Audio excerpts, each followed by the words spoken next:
for you to see your child as a wife. The recent case here in Idu, where a mother just went out for a naming ceremony, and she came back and met her husband on her 14-year-old daughter. So many cases of that across all the states. Here in Nasarawa, you've had the worst case of a 3-month-old baby being raped by a father. So many. There's no state that is an exception. Whatever are the reasons that men decide to turn to their daughters, calls for serious prayers by all. And it appears it cuts across religion. It cuts across religion. You've seen the case in Edo, the Uwa's case, where she was raped and killed in the church. You've seen the one in Kaduna, where I think 14-year-old, 10-year-old, was raped and killed in the mosque. So it's across both religions. Something has gone wrong, and we must all rise up to this occasion as parents, and more of the enlightenment must go to parents now. Mothers must watch their daughters. Mothers must watch and protect their daughters, because if a daughter is not safe in the home with the father, then where do you turn to? Okay, Honorable Minister, let me come in here. You mentioned something very critical, fathers and their children. Yeah. So what happens when you record such cases to the victims, in particular, the girls? In a case of minor, it's a crime that he must answer for. And we are intensifying enlightenment to parents, to mothers especially, that no case should be covered. Like the case in Idu, I'm sure it must have gone out of hand. That was why the wife ran to the court and demanded a divorce. I'm saying it's not just divorce. He must face the music. The laws are there. We're following up the case. Now, I'm very happy. Rapper are doing very well. Rapper are following the case and reporting to us, and we are on it. okay, that brings us to the issue of data. Do you have a collective database where you get information from the states?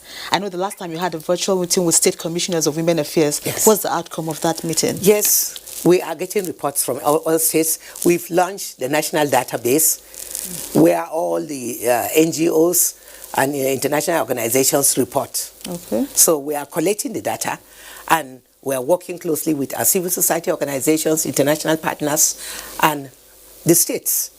So the commissioners of education are doing same in the various states. Okay. And we have a platform where we are closely in touch on daily basis. Okay. It's been 2 months since you launched that platform. Yeah. So what are the number of cases we have? Yes, the figures right now. Mind-blowing. Mind-blowing. What the Inspector General of Police reported when he saw the president, about 700 and something, I tell you, for every one case that is reported, 10 are not reported. So you can imagine. And it's on the increase on daily basis. There's no day that we don't receive cases of rape within and outside Abuja. So what could be responsible for the silence? Could it be that the ladies are not confident to report, or like you said, they shouldn't cover up, if it's within the family? There's more of the reporting now. Okay. The silence is no longer there. There used to be silence. But now, that's why it's all over the social media. That's why you are hearing more. And that's why you are saying that the cases are escalating every day. It's because people are reporting now. What we are after now is enforcement. Is to ensure that these cases are treated promptly and no delayance when it gets to the court. And that was why Mr. President gave a marching order to the Inspector General of Police to ensure that all rape cases and gender-based violence are treated with dispatch.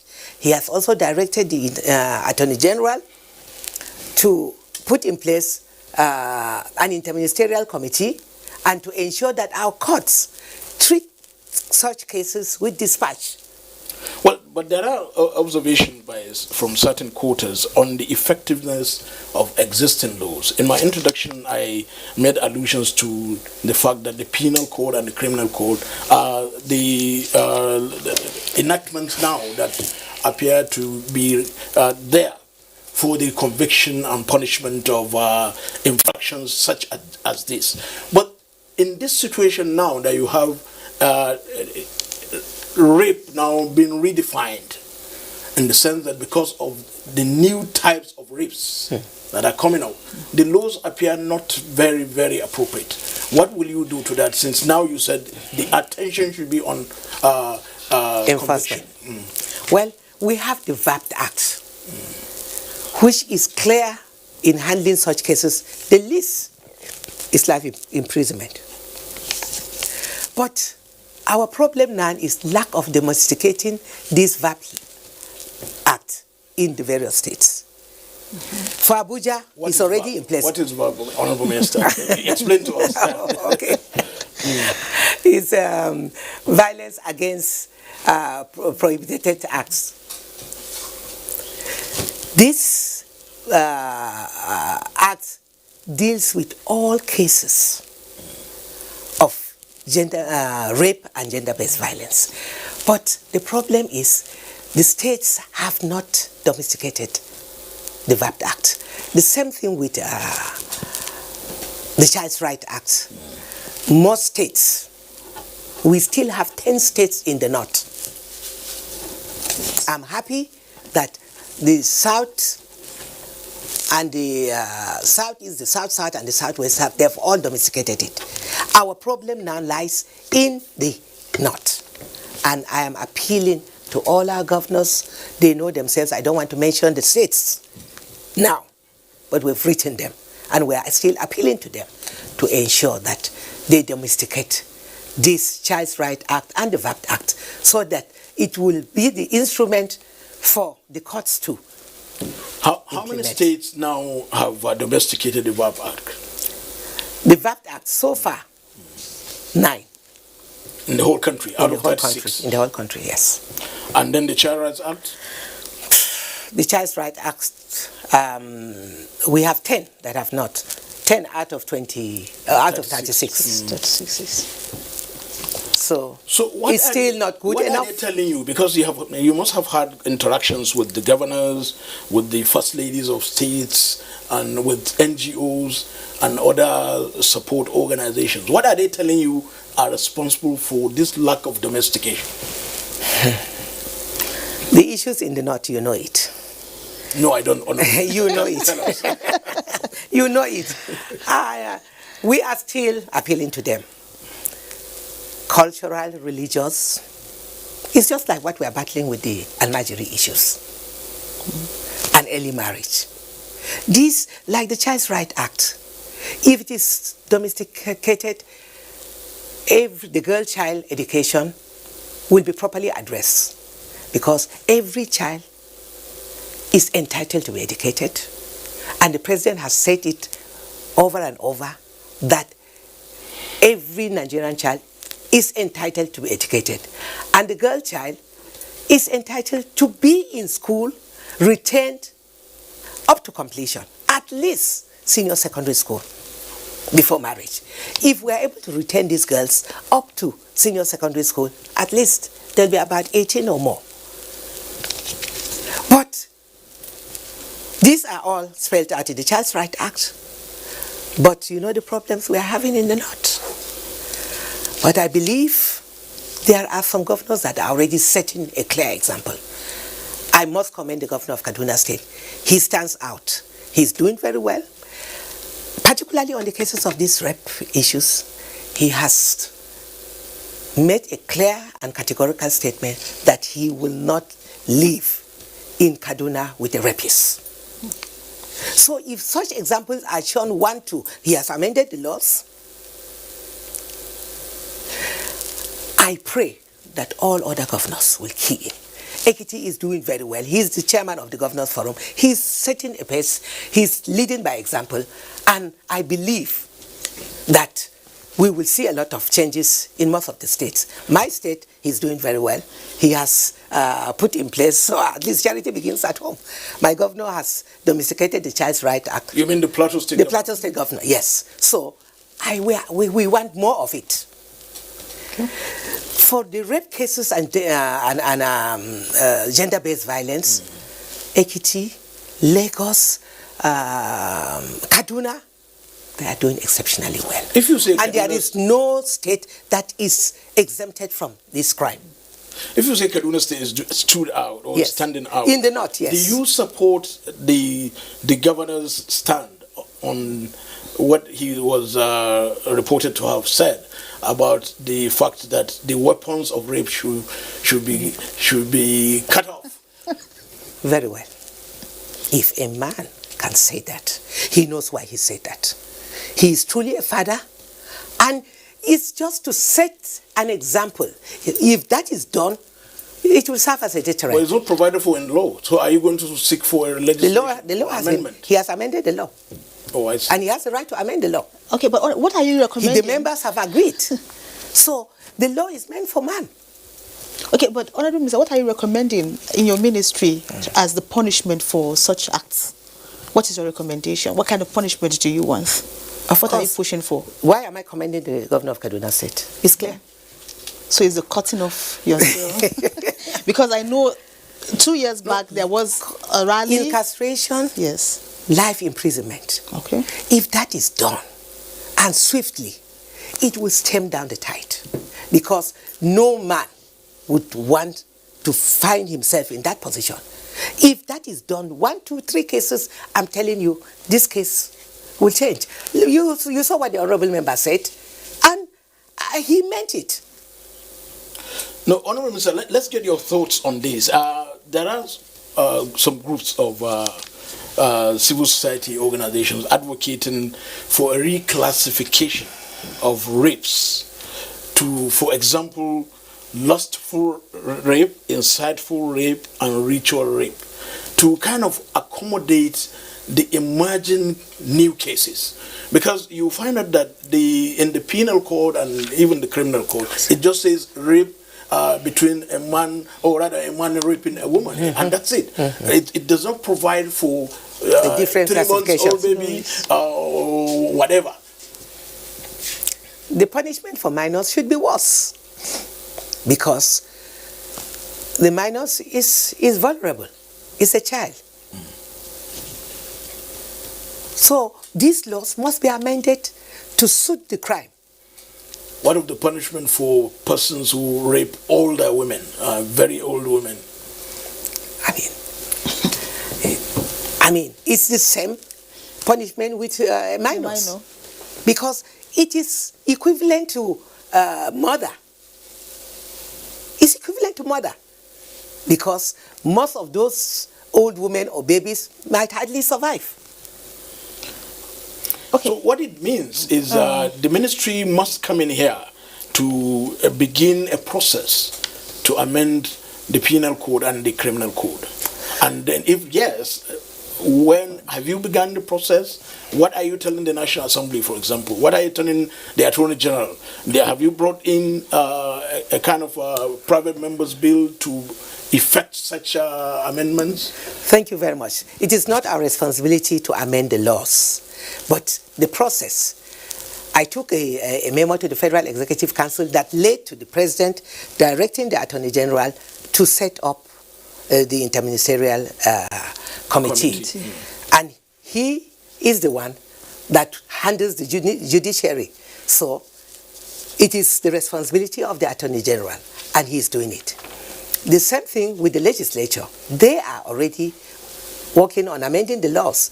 Yesterday, I paid a courtesy visit, or a thank you visit, to the Senate President for the good work he has done. We were received with by the Deputy Senate President, because, in fact, that was his bill. And he moved the motion, and it was accepted by all. In fact, he said it wasn't his bill, it was the entire Senate, because everybody signed, except the President, who is fully with them, but he cannot sign because he chairs. So that already gives us a sense of hope that our National Assembly are on the right path. The Senate has finished. It's going to the House. And I strongly believe, because from the comments and the body language of the Speaker and all the members in the House of Representatives, I am already commending them, because I know that it's a bill that they will also endorse and pass it. So I'm commending both the Senate and the House of Representatives for being true representatives of the people. They feel the pains we are all feeling, because this is not an issue for mothers alone. It's not an issue for the Ministry of Women Affairs. It is a societal problem that must be treated as such. Okay, still talking punishment, Honorable Minister. Yes. Why does it take the judicial system? It always takes long, before justice is executed. And in most cases, they'll ask you to come with, when a rapee, maybe a victim calls to report, the questions they'll start asking is, where did it happen? How did it happen? I feel the concern should be on the person first. If the person is sound, if the person is okay and not suicidal and all that. Do you have any program by your ministry to address such issues, maybe distress lines or something to address such matters? Thank you. This is what calls for the putting in place of the interministerial committee. After I presented the memo in council, Mr. President has directed the Attorney General. So it's not just an issue for the Ministry of Women Affairs. It is a collective issue that all hands must be on deck. The judiciary, the legislature, other ministries, the Ministry of Information. We are planning with the Minister of Information to launch a national advocacy campaign right to the grassroots, because what we need to do now is more of enlightenment. All other ministries, the Ministry of Education is deeply involved, because children are being raped everywhere. Our higher institutions, the students are being harassed. And that was what the Senate just passed last week, because the sexual harassment bill. Beyond punishments, there is a need for, counseling. There is a need to, help psychologically just put these people back in shape. Sure. So is it going to be captured in that? It is. We have a safe home. We have a department where we counsel, the gender department, where such cases, we counsel them. And that's why the Ministry of Health is also involved. They need all those psychotherapy assistance and support that we give them for those that are in our safe homes. That's why we're advocating for shelters in all the states. It's not just in Abuja. Every state is mandatory. And I appealed to the governors when I had a meeting with them during the governors forum, that they must ensure that every state. We are also talking, the wife of the president is also talking to the wives of the governors. We are talking. In fact, next week, we are having a meeting with all of them on Zoom, where we will emphasize these issues for them to ensure that we have safe homes where, when women are abused at night, they can run and have safe and be comforted there. And where the nurses, the doctors can now go there and counsel them and then give them hope. Before rape became an issue, or rather a pandemic, if I may call it so, there were insinuations or where people were liking it, saying it is related with human trafficking. Is it still related with human trafficking? Because with the emerging issues of very, very small babies now being raped, you find out that it has gone beyond the human trafficking. But still, has human trafficking anything to do with the issues of rape? Well, they work hand in hand, because when they traffic the girls, they go and use them as agents or products where those that bought them over or traffic them, they use them as objects to make money. And rape is, there are different cases and different forms. The minors are there, the ones by, even boys are not even accepted. No. If I forward some videos of so many minors, boys that have been so molested, you can't sleep. The situation is bad. So, human trafficking is there. Both are terrible crimes against the innocent child or against women and children. Are you And having it is any not collaboration with NAPTIP then? Sure. Your ministry? Sure, we are working with NAPTIP. So in what areas specifically do you collaborate? We collaborate on because NAPTIP appears to also have centers, shelter centers across the state. And here you are calling for another shelters by the state again. Yes. If there is collaboration, all you need to do is to have one shelter and shared by all, used by all. One shelter can never be enough. In fact, we can have 10 shelters in Abuja. It's never too much because the cases are so many. Under the Ministry of Women Affairs and the one under NAPTIP? No. NAPTIP, you see, they have shelters for rape cases. They have shelters for traffic victims. We have, it depends. The cases are so rampant. So once they come to us, we take them to our shelter. The ones that go to NAPTIP takes them to their shelter. What takes place in those shelters? Tell us. It's a comfortable home. It's just like a home where you will feel safe and comfortable. The doctors will attend to you. The nurses will attend to you. They will give you therapy and counseling. We also have where you will be engaged in income-generating activities depending on your profession. If you are a typical housewife who depends solely on your husband, you go into any of these trainings where you'll keep yourself busy, either sewing, computer. We have all that in our home here in Abuja. Okay, that brings but normally we don't give the address because it's supposed to be a safe place. Okay, that brings me to the issue. But if you want to visit the place, you will be highly impressed. To the issue of the sex offenders register, in whose custody is this sex offenders register? Who feeds the register? Who upgrades it? And how do you share that information to let the world know that this person's name is on the sex offenders register? You shouldn't accommodate him, giving him a job or anything else. So in whose custody is the sex offenders? Both NAPTIP and the Ministry of Women Affairs. So there are two registers? Yes.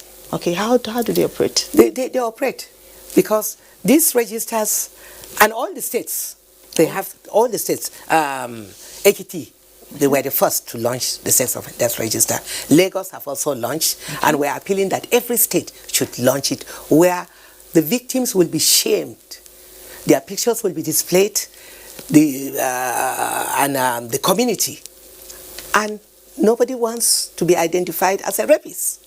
So the sex offenders register is very, very important. It will help stem the tide, and that's why we're appealing that all states must ensure that we launched it here in Abuja last year. Even before we launched it last year during the 16 days activism, Lagos had already launched it and Ekiti. So we pray that all the other states will key in so that when these people are exposed, it will help stem the related to the sex offenders register is the issue of stigmatization of victims now. Because sex offenders, you want to really, if you like, tell the whole world that this person is a rapist. Exactly. And people should be aware. But in this case, the victims are being stigmatized, and to a certain extent, it is even making them not to come out and say they have been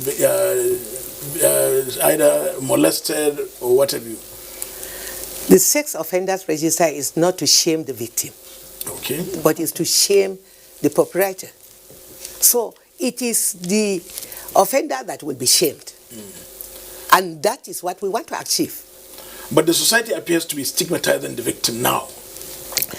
That is why we are intensifying the campaign to ensure that it is the culprit that should be stigmatized, not the victim.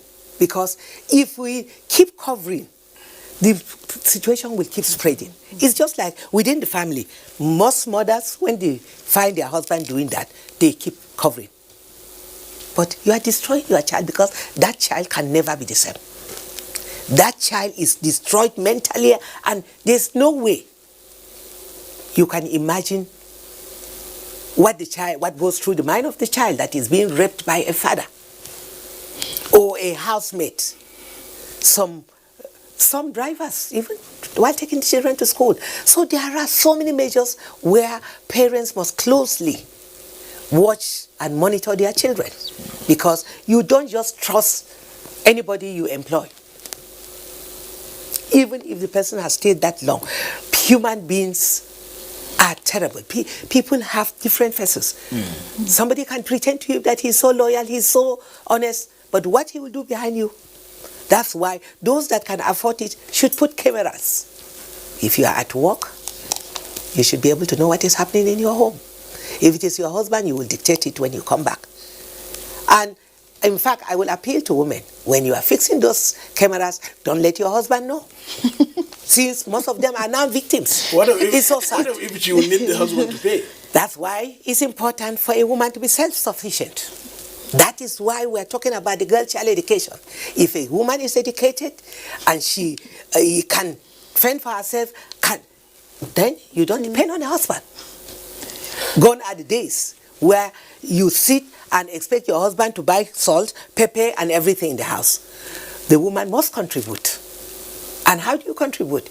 You must. Even if you cannot work with government or in an official setting, at least you must have a business that earns something for you to contribute in the home. So is your ministry doing anything to empower women, looking at the times you're in especially? Sure. Maybe you should enlighten Nigerian women about that. Of course, we are doing that. We are doing that. It's part, and that's why I'm always advocating. I said if we want to change improve the economic base of this country, the woman stands out.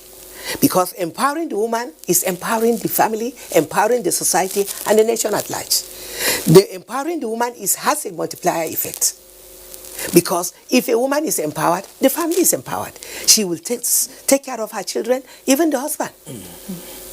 Your meals will be well balanced. She will feed you well. She will make sure that all the basic needs that the child needs to be in school, books, uniform, she doesn't have to wait for the husband. So if a husband empowers his wife, he is doing good to himself and his family.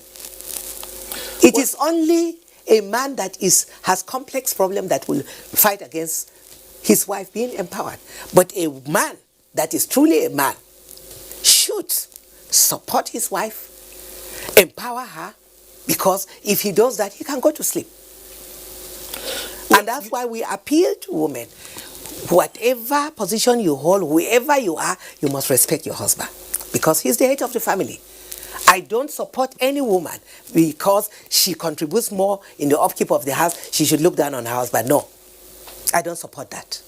But the man must respect the wife too, because she's a human being and she needs to be respected and loved. And with respect, the children also respect her. Of course. Now, certainly the challenges are enormous for the Ministry of Women Affairs. So much. So financially and what have you. Apart from the budgetary allocation, what support is the ministry getting from international donor organizations, from well-established and strengthened NGOs, for example? What kind of support are you getting, and how do you collaborate? We collaborate with, say, UN Women. We collaborate with UNICEF. They support us on programs that affect children. We collaborate with UNFPA. They support in issues of women, family planning, and all whatnot. All these international organizations have shown so much concern for women and children, and we sincerely appreciate them. But charity begins at home. With the unveiling situation of the problems affecting the ministry, affecting women and children, I am sure that next year, I believe strongly that things will change. Because for now, the ministry is an open secret. The budget of Nigeria is open. You can check online and see. The ministry is the least funded. But we are addressing the issues because the issues of empowerment of women is there. We have gender debts in all the ministries. And that's why I always say that Ministry of Women Affairs is not a standalone ministry. Mr. President has reassured us that more commitment will be given to all issues affecting women and children. And I believe by next year our budget will be much improved. As you empower women and children in the ministry, are you thinking of collaboration and strong support from the National Director of Employment? Sure, we are working closely with them. I'm very, very impressed with what the NDE are doing through the Ministry of Labor and Employment. The Minister of Labor and Employment, distinguished Senator Ngige, he is one of our very, very gender-sensitive ministers. And we are working closely with him. The DG NDE is a very strong partner. And most of the programs, I keep emphasizing that for any figure that is given, like what Mr. President has approved now, 1,000 jobs for each local government, I am demanding that it must be 50-50. 500. Yes.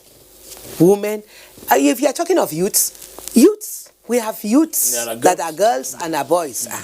And women constitute more than 50% of the population. So if you empower women, empower this huge population, you are empowering the nation. And the better for the country. So let's have an idea of the size of the envelope you may want to propose for the Women Affairs Ministry for 2021 budget. That's right. Well, we are still working on it. And with the commitment that I've seen Mr. President is given to issues that affect women and children, I believe the situation will change next year. And the Minister of Education, no, I don't want to preempt. But again, we are blessed. Mr. President has given us a Minister of Finance, being a woman. And I strongly believe that she knows the pains and the problems women are going through. And she will definitely ensure that there is this gender equality in all that we do. But hopefully, if the budget increases, what are those specific areas you would want to improve on? Training. New ones. Yes, new ones you want to... Training, empowerment to their SMEs, because the training of women and empowerment is very key. The girl-child education is key. These three. Then, with the wave of gender-based violence is another serious issue where we must address. In fact, I'm advocating for a separate budget, a standalone budget for rape and gender-based violence, where you'll address these issues and also the women that are being abused could be rehabilitated. And then empowered to set up their own small business that they can take care of their family. Because most cases, the husband will abandon the wife and the children. And the children is always the problem of the mother. So if she's empowered, she can take care of her children, train them in school, and make sure that at least they have a good home and where they can settle. Honorable Minister, I'm not being parochial here, but yes. What of men that are also abused? It's very few. Because the emphasis has been on women. Can you give me the statistics of the men that have been abused? I'm not saying there is none. I don't think you have that of women either. So no, we have. On daily basis we have. But the issue is, yes, I know that there are exceptional cases where some women abuse their husbands, but it's just one. And some boys are abused too. And some boys are abused. So many boys. That breaks my heart, because that is the greatest crime against a child. To abuse the child, to molest the child, you have simply destroyed that child for life. For the exceptional cases you are talking about, where women abuse the men, they will also be taken care of course. But do you have shelters for them, for example? don't. In most cases, they are always being taken care of. Where? No. How? There are very, very exceptional cases. Their family or somebody, their friends, in most cases, it is shameful for them to even come out and say it. That's the problem. You understand? It is a very rare situation. But we don't support any woman to abuse her husband. It is unacceptable. And I condemn it in its totality, that women must respect their husbands as the head of the family. And when you love your wife, there should be no reason for any gender-based violence. There must be that understanding where there is love and where there is the fear of God. You see, our values have been eroded. We have left everything that we enjoyed to our parents. There is this saying that the family that prays together stays together. Be you Muslim, Christian, prayer is key. When you put God and you know that there is a divine being as the centerpiece in your home, that home there will be peace. But when you ignore all that and you turn to devilish acts, of course, things will go hellwire.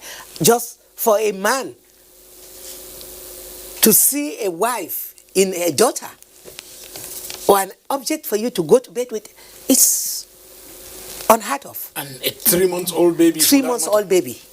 That is deadly. So we want all hands to be on deck. The society must come out. I want more men to come out and speak and condemn it. It's not just an issue for women to go out, do a walk, carry placards. Let's see more men. You know, I commend the Honorable Minister of Youth and Sport. You've seen what he has done. He has come out, he has condemned it, he has carried placards, and it's all over in the social media. I told them I need more ministers to do that. I need more chief executives, the men, to come out and do that. The DGNTA is doing that. I'm happy, and in fact, we have a permanent thing on the network service. That's right. I've seen it. Yes. I've seen it. So I'm highly impressed, and I need more organizations to do that. DG Otumba, National, yes, and Otumba, yes. He is doing very well too. So we need more of that, and when we have more, I'll keep acknowledging them, commending them, so that we will have a society that is condemning rape, is saying no to gender-based violence. When you say your campaign, it is not just to carry placard. No. So if that campaign, the national campaign that you are proposing, along with the Minister of Information, yes, and maybe even Minister of Labor or the Minister of Health, what sort of strategy are you adopting, or will you be adopting? We are adopting a strategy where there will be serious advocacy on the effects of gender-based violence. The health aspect is there. The social aspect is there. The advocacy will be in form of what? Town hall meetings? Town hall meetings, rallies? yes. No, rallies, town hall meetings, right to the grassroots, involving our religious leaders, our community leaders, because these are the key people. The religious leaders, the community leaders, the women organizations, because women needs the family. Are you see, involved in the the political family, parties? of course, because they are mobilizers also. Of course, the political parties. When I say everybody, nobody is left out. The society must all rise up and join in the war. Mr. President is already leading. He's the Grand Commander leading. His wife is supporting. The governors are supporting. All wives of governors are supporting. The National Assembly are there. So every well-meaning Nigeria should join in this war. Because if everybody is condemning it and we shame the perpetrators, then we are making a headway. I was going to hit that point. It appears most of the advocacies and rallies we see are just in city centers. Yeah, things are only happening in Abuja. I don't know what is happening down in the grassroots, in the villages. No, things are happening in the states. I have pictures. The commissioners send us reports. The civil society organizations, National Council of Women Societies, they are doing a lot around the states. The National Council at the national level, right to the states and local government levels. You know, we have a structure where we deal with these structures from the national body to the state and the local government, even the ward level. So these structures work with social welfare officers, work with your ministry, the National Orientation Agency has a structure right to the local government level. So these structures will work together with our structures. We have social welfare officers, we have doctors, nurses. When all the other ministries are involved, then their representative will be there. Structures of the NGOs. Of course. So that means you keep in touch. touch. The NGOs are key because they are our foot soldiers. They are out there and I commend them. Honorable Minister, 8th of March every year is one date that is almost sacrosanct because the United Nations declared the International Day for Women. The 2020 edition came and passed without any fanfare. Of course, we know, understandably, because of COVID-19, the lockdown. But what are your plans post-COVID-19 from 2021? What will you be doing? Well, let me just take you back. You said this year it went without fanfare. Before COVID-19, we launched. I had a big press conference. The program started on the 20th. We launched it on the 28th of March. And it was a one-week program before we go to travel to New York. Unfortunately, because of the pandemic, we couldn't travel. But activities went on. When our trip to New York was cut short because of COVID-19, we organized local activities.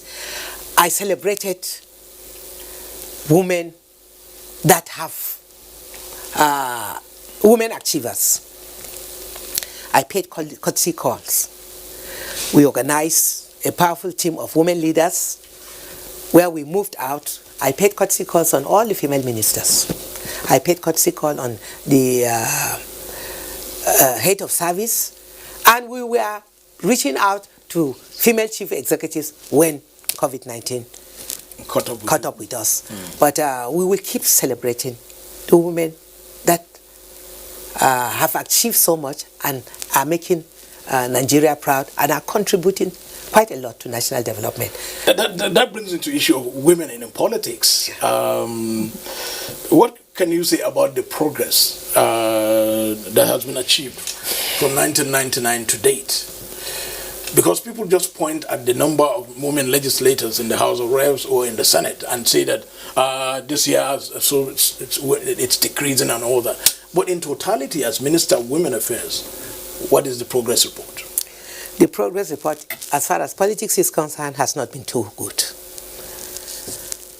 And I'm sure you'll agree with me because the statistics are clear. From 1999, instead of going up, it's coming down. And the worst was last year. You mean 2019? 2019 election was the worst year for women in politics. Because we had the highest number of women coming out. Over 2,000 came out to register. They are more than qualified. Mean as prospective candidates? Yes. All right. They bought forms in all the political parties. They put their campaign structures in place, but in fact, the political parties assisted them by not demanding for their forms. I understand. No, not at all. Not at all. In fact, my political party was the highest. So, don't bring that issue at all. In fact, we rather have more women in the political structure than giving us forms free. You give women forms free and then you go behind and deny her ticket. It means nothing. So you rather allow us buy the form and then allow a fair and free election. That's the primaries. We want a good politician will always demand for direct primaries. We are not afraid of indirect primaries. So we are crying out, we are appealing for the amendment of the party constitutions. All political parties' constitution. Not just APC and PDP. No, we are demanding that we need more women in the party structure, and we are not demanding just a woman leader. No. I mean, Men should be ashamed of themselves to just allow one woman out of maybe 20. It doesn't make sense. Other countries don't do things that way. And we are saying that the scale will be imbalanced, because where you have out of 20, 19 men and 1 woman. Will you support quota legislation? Sure, I will. Where women will be allowed. That's what happens in most of the African countries. What form of quota will you support in Nigeria? The type we have in Rwanda or Uganda? Sure. Uganda, Rwanda, Dakar, Sierra Leone. And you can see the progress of development in those countries. You know what is happening in Rwanda today because of the percentage of women in governance. You know what is happening in Senegal. You know what is happening in Rwanda. So, and yet we call ourselves the giant of Africa. If we allow more women in governance, it will be better for Nigeria. And Nigeria will stand out. There's no country in Africa that can beat Nigeria. If only, quote and unquote, if only we follow as a the model of Rwanda. What are you doing about that? I mean, you are a very seasoned and senior person in the party, your party, the All Progressives Congress. What are you doing to ensure this structuring or restructuring that you're talking about? We have made a case. Listen, we have made a case. And the letter has been presented to Mr. President last week. To ensure that we have more women. And we are appealing to him because he's the President of the Federal Republic of Nigeria. He is the father of all. And if he sets the example in his political party, other parties will key it. Allow the people to make the choice of their candidate. As we round up in my introduction, I did discuss that you are a former deputy governor, former minister of state, now a full-time minister. What will we say then Paul and Talon will be angling for in 2023? Maybe governor of Plateau State? No. You see, I strongly believe that power comes from God. And if God says you will be, nobody can stop it. But you see, and I believe in fairness. I believe in, when you talk of peace, the ingredients for peace is fairness and justice. So for 2023, it's in God's hand. Nobody can predict what will happen tomorrow except God. Yes. Then Paul and Talon, Honorable Minister of Women Affairs, thank you so much for your insights and thoughts on all these cases and issues we have raised, particularly the rising cases of rape in Nigeria. Thank you very much. Thank you. And thank you for all the support. Thank you, ma'am. Enlightening the public to condemn and say no to rape. Nozo Damian Ati is our NTA gender-based desk. Thank you for your support as well. You're welcome. In the past 50 minutes of thereabout, platform engaged the Minister of Women Affairs, Dan Paul and Talon, on the rising cases of rape across the country. She acknowledged the challenge gender-based violence has had and is having on Nigeria's socio-economic development, including the need for appropriate and stringent legislations. That's platform. Thank you for watching. I am Muhammad Kuda Ubakar. Bye for now.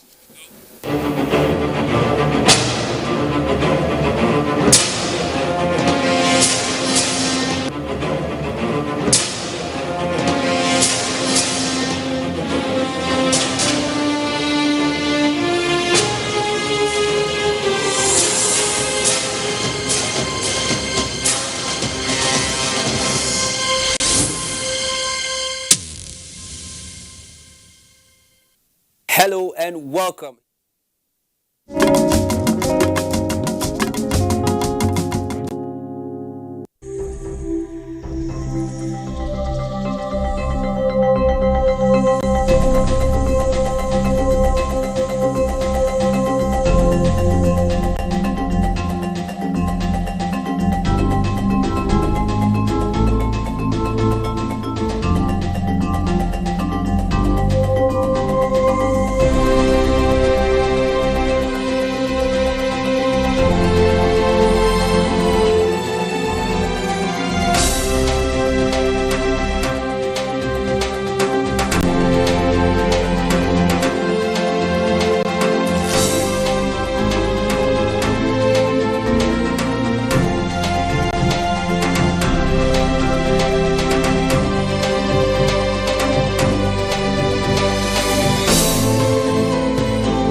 Efuru is a novel written by Flora Nwapa, published in 1966. As you're all aware, Flora Nwapa is the first female African novelist and publisher. And she's also one of the first female commissioner at the time. So Efuru happens to be published under the West African Writers Series. So when we talk about Efuru, Efuru is about a woman, an African woman, who is married to her husband and lives in a patriarchal society. So you cannot talk about Efuru without talking about patriarchy as against the kind of feminism that existed during Flora Nwapa time. So along the line, she was able to become a trader herself, and then she was able to achieve whatever she sets out to achieve. And we all know that the Igbo society at the time is more, gives more attention to the men.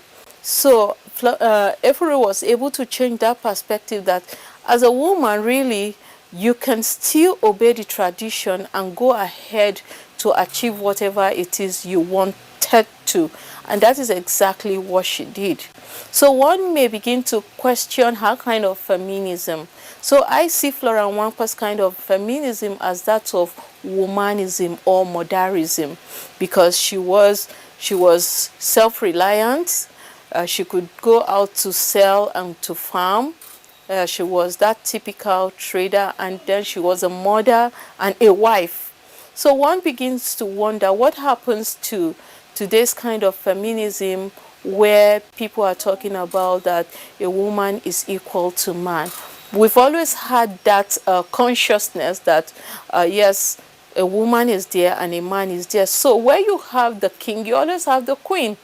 Where you have, you can also, the duke, you have the duchess. Where you have the priest, you have the priestess as well. So the whole word about feminism isn't that serious when it comes to Efuru, as opposed to when you have to go to Buchi Emecheta's work, where you begin to see some certain traits of abuse.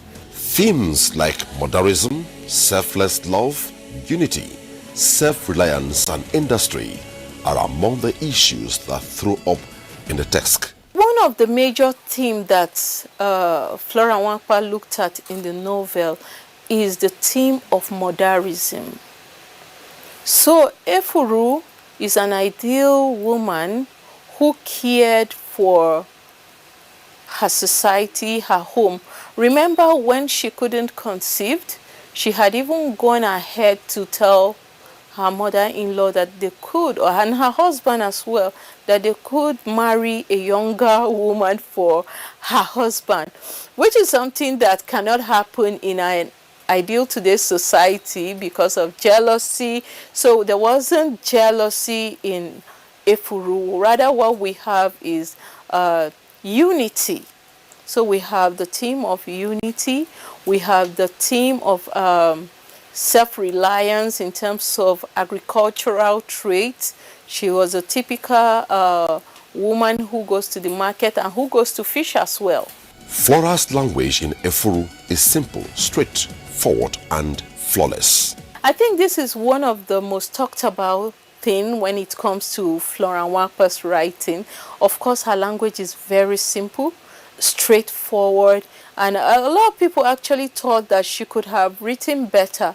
And I said, looking back at the time, 1966, she was the first female writer, and then there's no way she could have written better than she did at the time. And she was able to bring out vivid imagery of what the whole idea of her society at the time is. So she actually achieved that much success with writing her story very straight, very flawless, and what have you. So I think it's her diction is quite flawless and very simple. The message is clear and straightforward. Metaphor and symbolism are the prominent literary devices highlighted in the novel. A metaphor is very prominent in her work because more often time we see the use of the I pronoun, we see the use of, how do I put it now? But what I want to say in terms of novel form, her novel form, you can see metaphor everywhere in terms of even defining the persona of Efuru herself. So much symbols were there. Someone said to me that most of the place she went to fish can be likened to today's Kogi State or that riverine area there. So one can actually tell, and I did ask Uzoma, and he confirmed that yes, actually, that is exactly where she usually go to fish. So symbolically, she's been able to bring out some of those forms, some of those places in the defunct Igbo society at the time. Flora Nwapa is not just a novelist or a poet, but can be referred to as a jack of all trades, whose contributions in the literary world will remain relevant for a long time. Flora Nwapa, the last time I think Google Doodle celebrated her because she's Africa's first female novelist. She's Igbo, and that's to tell you that literature actually started from Nigeria, and we're very proud of that, that our own Flora Nwapa was able to put us in the map of place in the history of creative writing. So Flora Nwapa started her literary career in 1966. She's not just a novelist, she's a poet as well. She's a dramatist, and she has so many unpublished works as well, which as time goes on, Tena Press will resuscitate some of her writing. She's also one of the first female publishers as well. With coming up with the Tena Press, she was able to publish her own works herself. So she's not just a novelist, a dramatist, or a poet. She was one of the first female commissioner for about 5 states then, in the defunct, I think, Anambra, Ebonyi, Imo. There are about 5 states at the time. So Nwapa is somebody who has really put us on the literary map as a woman, a confident, a mother, and I mean, so she's out there. She's like a jack of all trade, yes. And her works, Lake Goddess, just got endorsement from the NERC for students to use. So she's still very relevant to today's discourse as to redefining our own kind of modern feminism. Who are we? Should we be battling equality, or should we go ahead to achieve whatever we want to achieve for ourselves without necessarily, in quotes, using that word feminism or saying we are being abused by men? So I think a woman can actually achieve anything that she wants to. And Flora Nwapa has already set the pace for us to follow suit. Thank you.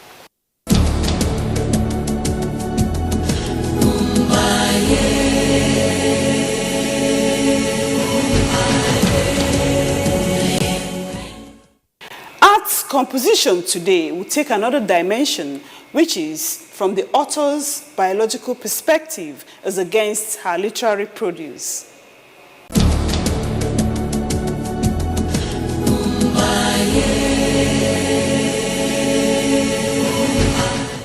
Florence Nwarizurahu Nkiru Nwapa was a Nigerian author, poet, and dramatist who has been called the mother of modern African literature.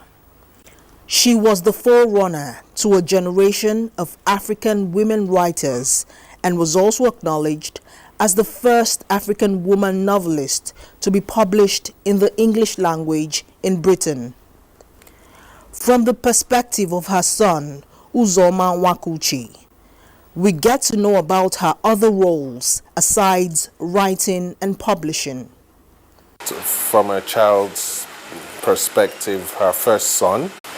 So Tana Press, she formed that in 1977 and started reprinting and publishing books that she had written. Now she was obviously very inspired by Chinua Achebe, who's my godfather, and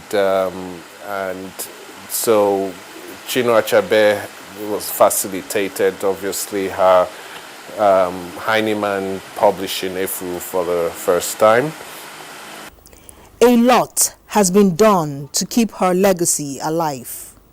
Tried to get on with her legacy by, trying to reestablish Tana Press, and in 2016 we celebrated the 50th anniversary of Efuru, and we did a countrywide tour, which a lot of it is online, and then I was able to publish the 50th anniversary of Efuru using Tana Press. So that was my first foray into publishing. The influence of the Uguta Lake on Flora's writings is evident. What resonates in my mother's books is the lake. Uguta has Uguta Lake, which everybody knows is a beautiful lake, and you have the feminine part of Uguta Lake, which is the lake, and then you have the masculine part, which is Urashi River, and there's a dividing line, different colors, they never mix and all that. My mom growing up was very influenced by her stepmother, I believe, who her grandfather had many wives. So she would spend a lot of time with her stepmom and learn a lot of stories. And those stories a lot had to do with the lake, Obuide, and all that. So she kind of developed a lot of interest about the lake. And Uguta, anybody from Uguta knows that the lake is a very essential part of it. But the story of the lake goddess transcends Efuru, Idu, and finally the lake goddess, the book that she wrote. And in that book, she actually spoke to the Ezenwanyi. She researched and spoke to the Ezenwanyi in Uguta, who still worships the lake and the lake goddess. So she did quite some research. She was very intrigued. Efuru is pure fiction, drawing from Uguta Lake and the priestess. It's pure fiction. It does draw from Uguta culture, that's for sure, and draws from folk tales that she heard over and over again growing up. Uzoma sees his mother as a womanist rather than a feminist. She wrote about women, and I've always said that womanism, which she speaks about, is her main theme and not feminism. And with womanism, talks more of female independence. Her other works include Idu, One is Enough, Women Are Different, Never Again, Wives at War, This is Lagos, and The Lake Goddess, published posthumously, and more.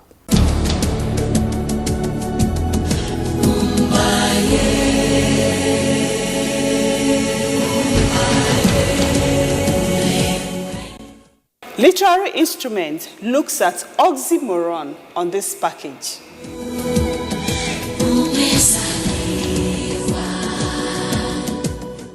An oxymoron is a figure of speech that combines two words possessing contradictory meanings to create a startling effect.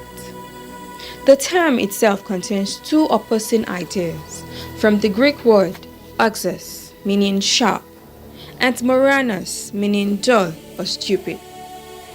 Overall, as a literary device, Oxymoron function as a means of getting the reader's attention through the pairing of opposing or contradictory words. Reading these words together will often cause a reader to pause and think about what the writer is trying to convey, or think about the complexity of an idea. Types of oxymoron are endless as they can be created through combination of different parts of speech. Using an adjective that means something opposite from the noun it describes. Examples include deafening silence, best enemy, dull row, open secret, sweet sorrow. Using two nouns with opposing meanings. Examples include love-hate relationship, paper towel. Using two verbs with opposing meanings. Examples include to agree to disagree. Using two adjectives with contradicting meanings. Examples include alone together and bittersweet. Using an unexpected adverb to describe an adjective or verb.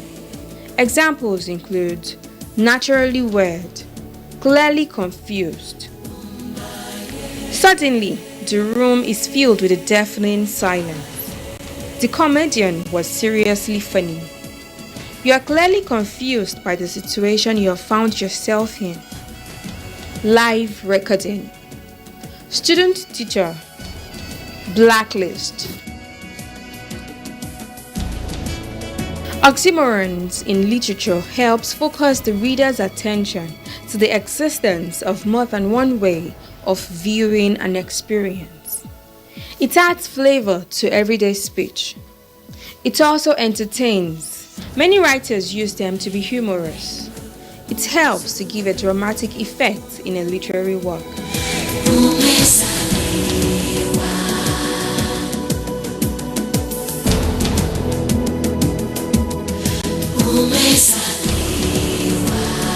Oxymoron educates us with humor.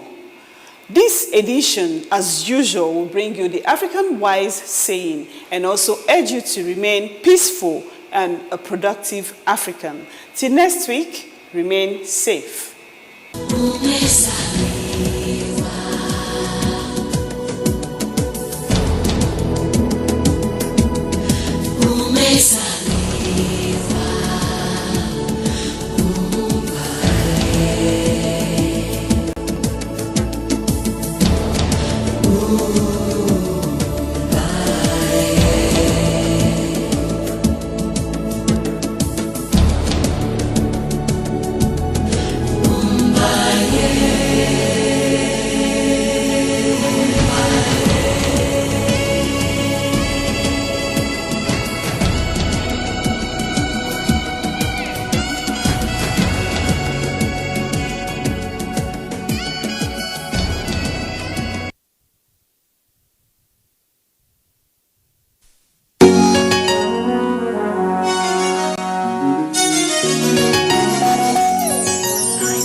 Born on 1st October 1960, moving ahead, no stopping, only sailing.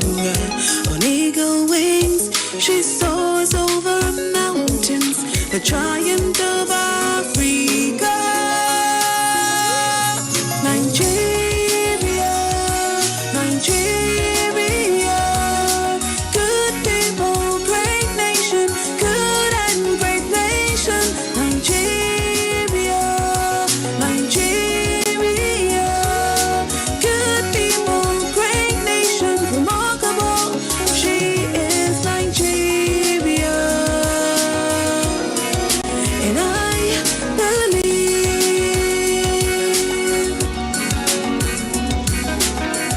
The story goes on, we're acting, others watching. Now heroes or losers, all depends on how we play this. Without a doubt, if we live as one, we will achieve a lot. We want and green, projecting a flag in peace and unity. Nigeria, Nigeria.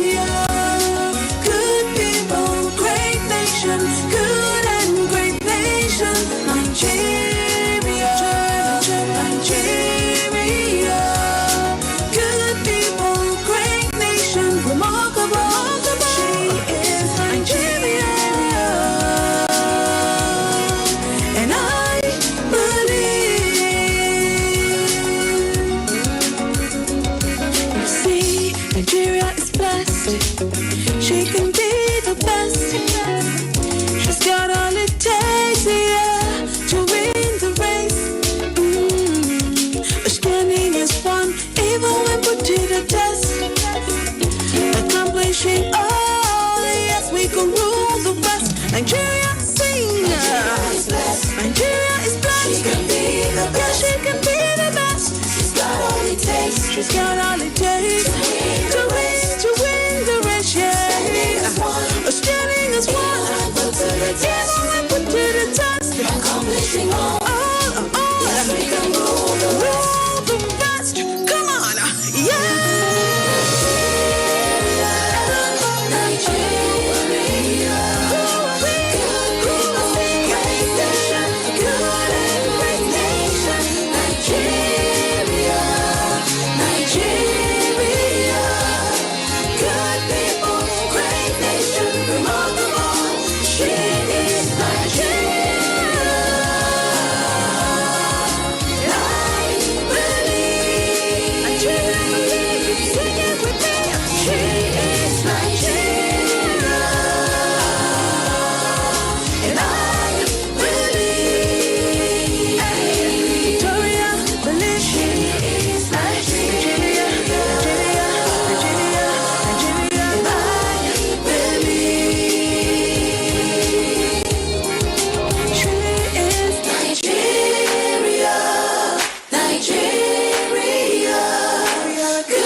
Service of the NTA.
So if they're scrutinizing, you are scrutinized more.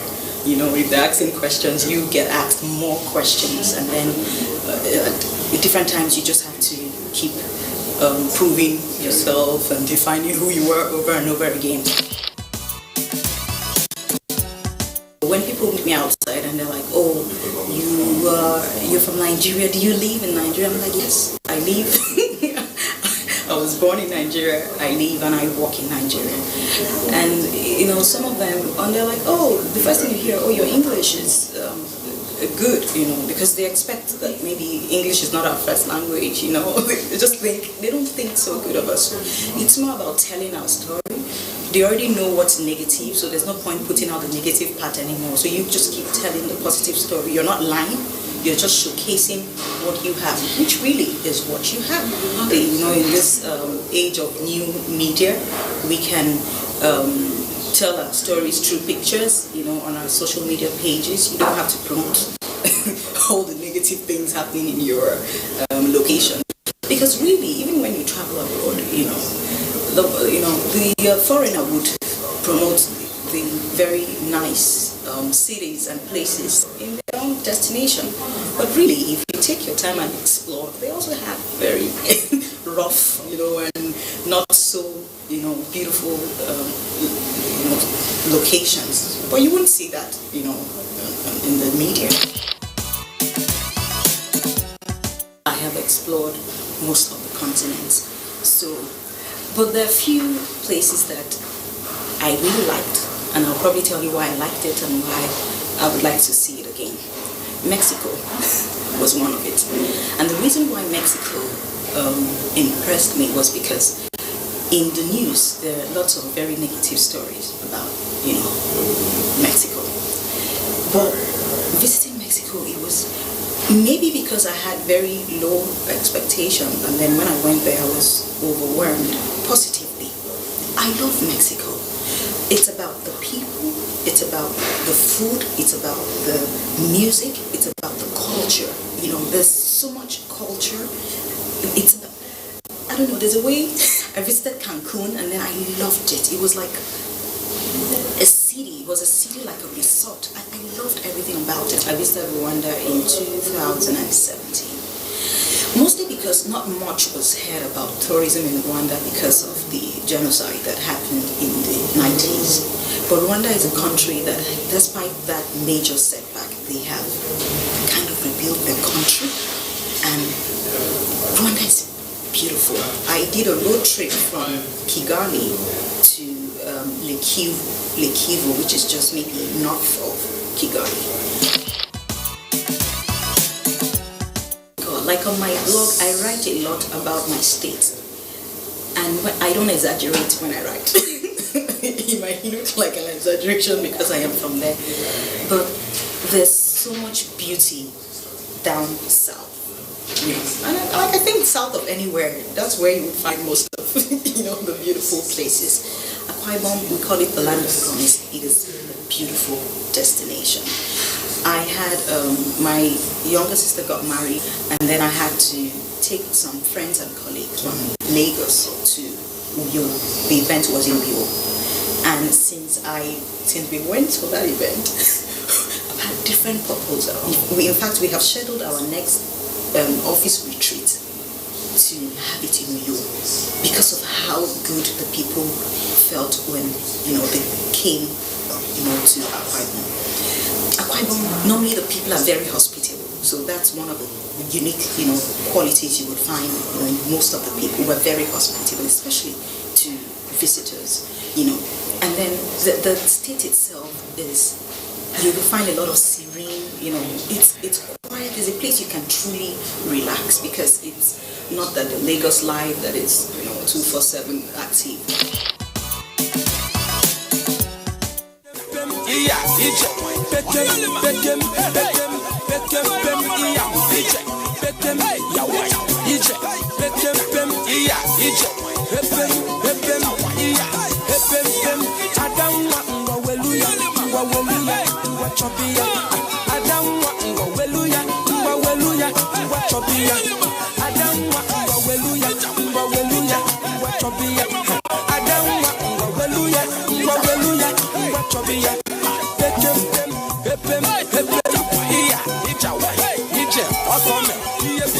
Coming up, how well do you know Nigeria?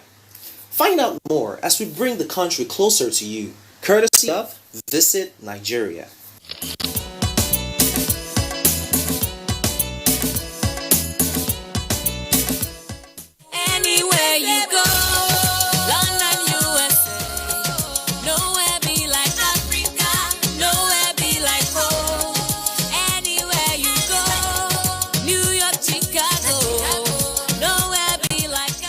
A wise man who once sat on the stool of tourism said, "I can't think of anything that excites a greater sense of childlike wonder than to be in a country where you are ignorant of almost everything." While this may apply to some Nigerians living within the country, it is an unfortunate situation for a citizen who does not know nor witness the beauty that lies within. Tourism in Nigeria centers largely on cultural events, monumental places, waterfalls, and other natural attractions surrounding its vicinity. Among several of these places include the Awum Waterfall of Enugu State, Oshogbo Grove of Osun State, and Dumi Hill of Bauchi State. Nowhere be like Africa, nowhere be like home.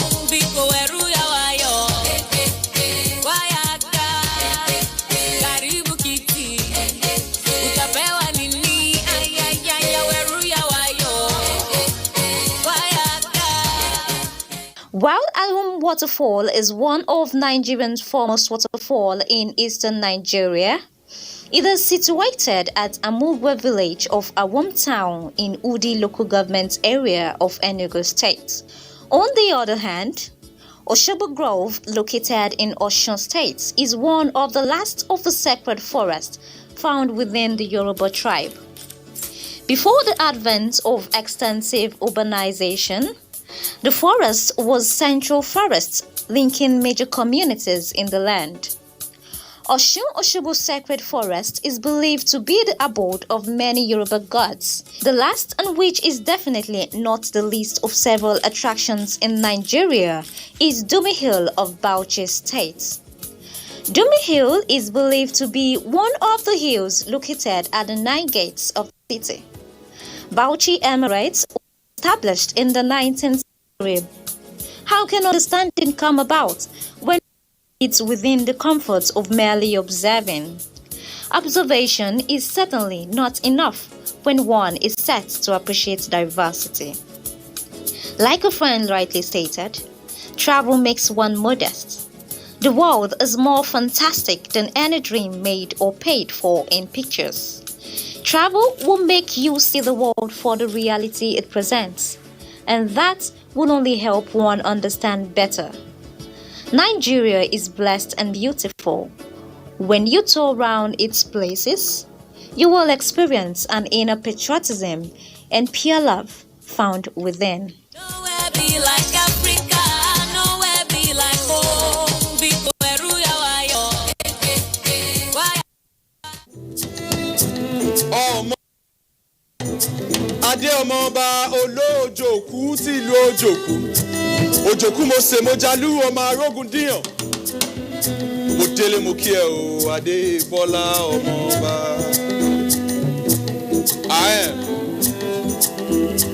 I am that pride, the fruit beneath the tree. I am that pride, the beauty adorning the heritage. I am the son of lions by generations. Generation I am X, generation Y, generation Z. A new sprout, sprite of trite lineage. Apparent, a patent I am. Blue by the blood, blue peel beneath the skin. On my day of birth, I came by umbilical. Blue by the curds. So the trumpet was blown like in biblical times. So cynical minds the line for this blue-eyed melanin bundle of royalty. A gathering of Thomases, doubtful. As we work to return to normalcy after the COVID-19 lockdown, please remember that the pandemic is not over. We need to keep observing and practicing all necessary steps in controlling the spread of the coronavirus. It is very important to maintain the basic rules required to stop the spread. To ensure the breaking of the chain of transmission, we must continue to keep physical distance of at least 1.5 meters of each other when we go out. Wash your hands frequently for at least 20 seconds. Use a face mask when you go out. Your life is in your own hands. COVID-19 is real. Stay safe. Alright guys, I go by the name 2i Mix, your super A-list music producer in the building, Vivace Records also representing, and you're watching Lens on NTA Network. Keep it locked. Take it easy, show back by me. I wanna have you forever. I'm on your love, and it's all I need. Girl, I'm falling for you, falling, yeah. And I'm calling on you, calling. Oh baby, I'm getting jealous. Don't wanna see you with anybody. I'm getting jealous already. I'm getting jealous. Don't wanna see you with anybody. I'm getting jealous already. I'm getting addicted, oh. I'm getting addicted, oh babe. I'm getting addicted, oh. Coming up, talented songwriter Bia Martins, also known as Cooper Stones, gives us his top 5 favorite videos on All About Music.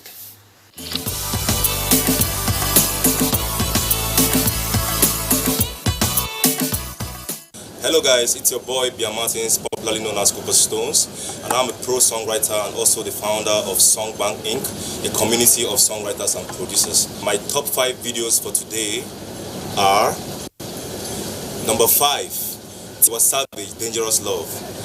This is a very, very beautiful song, properly written. The beats are in sync with the vocals, and I think it's explicit. It's very, very, very excellent. And Tiwa Savage did a very great job in delivering that song. So that's the reason why it's my number 5 song for today. Check it out. Hold on, Tiwa, I'm coming. You've been giving me a different vibe. Every time I see you, my body is sorrow, even in a different time. Oh, I'm deep in love with you. I'm deep in love with you. Oh, I'm deep in love with you. Yeah. I'm deep. Featuring Bella Shmurda on Triumphant, and our number 3 song was Whiskey featuring her on Smile. And the number 2 song, the number 2 music video of the day is going to Peruzzi Lagbaja. Peruzzi is a fantastic music songwriter, and he's a very good and very, very great artist. I really respect him a lot for his prolific songwriting skills. And that song Lagbaja is a very, very great piece, and I think the video also did justice to the music. So check it out. Number 2 song of the day, Peruzzi Lagbaja. Ask her waiting they saw. You know fit talk. One them disability, oh, where you they give me, so they make you feel it. Like say you kill the show, you want to finish me, oh. But you know fit walk. See all in my head, the head too strong. Go gas call Abuja. Say the matter don't turn kasala. I be make you cover. Welcome guys, it's been a very, very exciting and beautiful time on Lens, and we are on to the number 1 song of the day. Yay, number 1 song of the day. And you all already know what the number 1 song in the country is. Davido, fam. Yeah, that's the number 1 song, my number 1 top video of the day. Davido, fam. Let's go, check it out. Why them come they para for me? Now I take TPG, we go para, then go para for you. Before the matter gets serious, before the whole matter gets dangerous, you need to make sure you don't say too much, cause if you say too much, I feel to run up on. You see say, I get fans with a paragon. You see say, my own cheap past you I come. My nigga, I said trends don't sit and stop. I get men, I know they got a voice. I dey live my life, man they turn them to shoot on sight. Whoever be saying I mean they keep them life. Them go tell me who they keep them mind. Live my life, man they turn them to shoot on sight. Whoever be saying I mean they keep them life. Them go tell me who they keep them mind.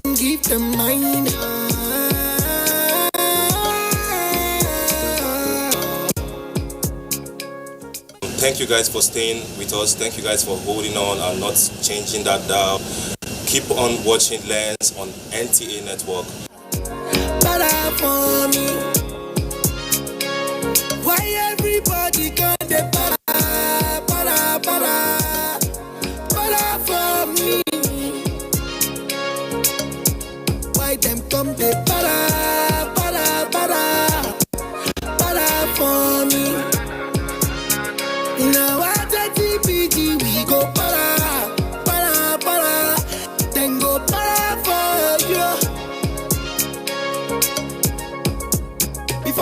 Just as Davido said, why everybody come de para? Let us take it easy out there. Remember to have fun with caution and stay safe always. Thank you for watching. You can always check out more videos on our YouTube page at NTAETV by subscribing to the channel.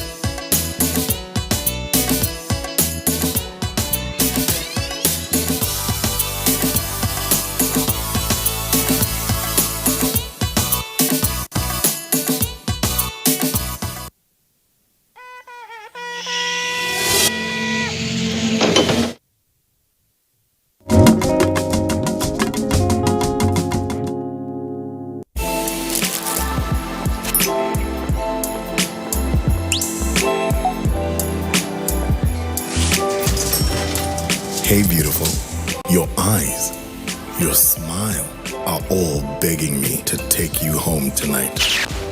Now reading page 3. Experience unlimited super-fast internet access from Entel 4G. Entel. Live more.